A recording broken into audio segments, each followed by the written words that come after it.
Bonjour tout le monde, jeudi 28 novembre pour Bourse.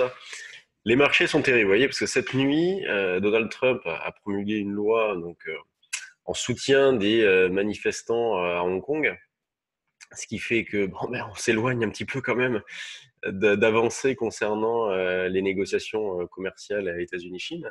Et ce matin, les indices reviennent un tout petit peu en arrière. Vous voyez, on est à moins 0,45 sur le CAC, toujours autour des 5009. On est à moins 0,43 sur le DAX, toujours autour des 13 200.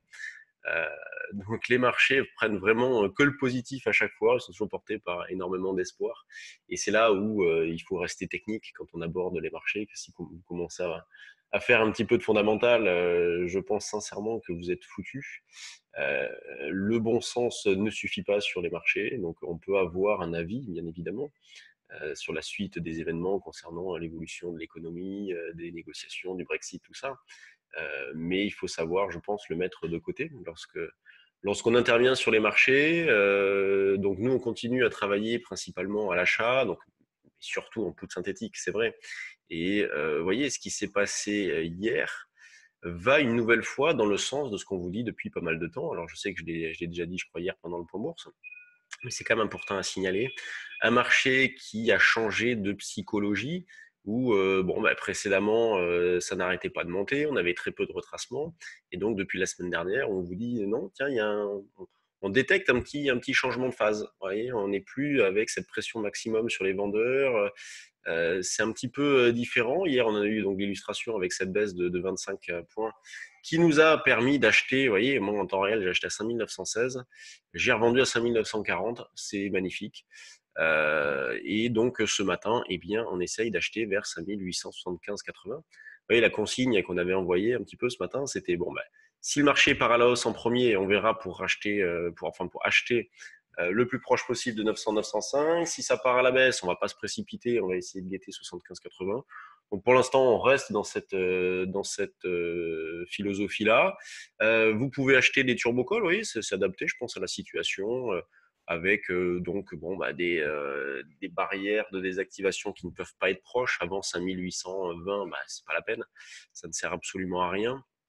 Après, à vous de choisir l'échéance. C'est pas la peine d'aller chercher une échéance lointaine, hein. Vous voyez, l'échéance du 20 décembre, c'est parfait. Il faut privilégier cette échéance-là. Donc, 5820 et en dessous. Moi, j'aimerais bien prendre une petite marge parce que c'est vrai que la fois précédente, on a fait 25 tout pile. Donc, si jamais le marché revient en arrière, on n'est pas à l'abri d'opérateurs qui achètent au-dessus avec des stops en dessous et avoir une petite fausse sortie pour pas grand-chose.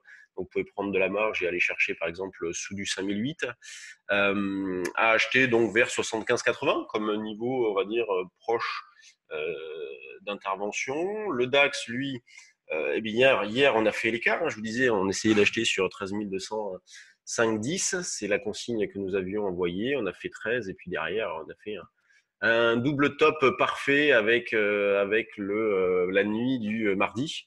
Donc, joli petit carton hier sur le trade du jour, sur le CAC et le DAX. Donc là, on a fait un double appui un petit peu décalé. Donc 13 210, c'est le support sur le DAX. C'est une zone d'achat possible. Vous pouvez acheter du futur, du CFD, des calls, des turbos. L'eurodoll, il n'y a absolument aucune volatilité, ce qui rend vraiment difficile le travail intraday, la vente sur rebond. Difficile pour pas dire impossible, vous voyez. Donc on cherche toujours à vendre vers un 10,25, un 10,35, c'est la résistance. Ce matin, je crois qu'on a même proposé 40 sur le trade du jour, mais c'est franchement, c'est faute de mieux. Donc 25, 35 à la vente, faible volatilité. Donc il faut se contenter de petits écarts. Quand on regarde les actions, ce matin, on a eu les chiffres de Rémi Cointreau qui sont corrects, légèrement inférieurs à ce qui est attendu. On a les chiffres de Soitec qui sont pas mal, avec des objectifs confirmés. Tout à l'heure, j'ai regardé Soitec, elle était en nette baisse. Donc les deux, là, Rémi Cointreau et Soitec en baisse, on les verra tout à l'heure. Il y a Elliott qui renforce la pression sur Capgemini, qui conteste toujours le prix de l'OPA sur Altran, donc à 14. Eux, ils jugent qu'une offre à 17 correspondrait davantage à la valorisation d'Altran. Sur le CAC, donc c'est régulier, faibles amplitudes, 0 et 11 pour Unibail, moins 1 et quelques sur Arcelor. Total, Sanofi, bon, proche de l'équilibre. Vous voyez, c'est hyper calme, c'est hyper régulier.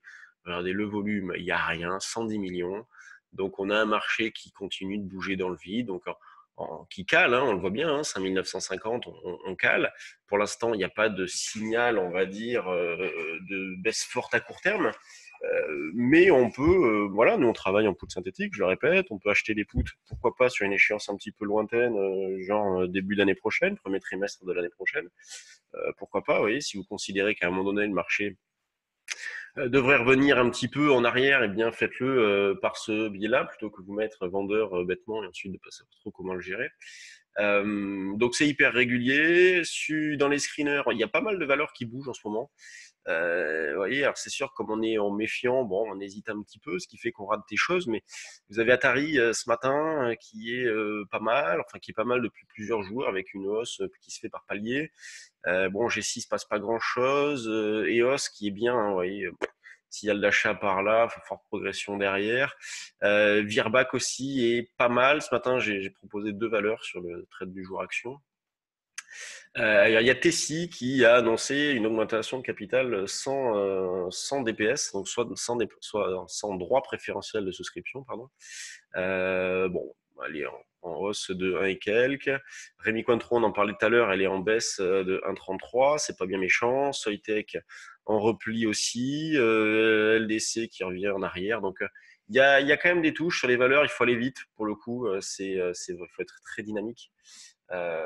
C'est assez particulier comme phase, mais vraiment, il y a des valeurs qui décollent, sur lesquelles il y a un relais. Donc, sur les mid et small, là, il y a un petit rattrapage. Ça manque un petit peu de volume quand même, mais il y a vraiment de belles configurations.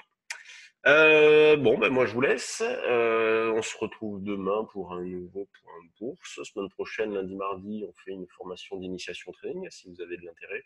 Si vous souhaitez connaître le fonctionnement des marchés, avoir une vision globale un petit peu de tout ça avant d'intervenir sur les marchés, apprendre les règles du jeu.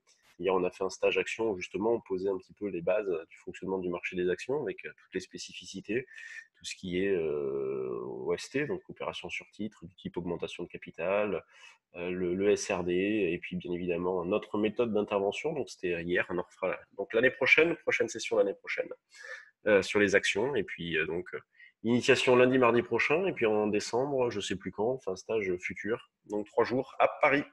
Allez, je vous laisse, bonne séance et à demain.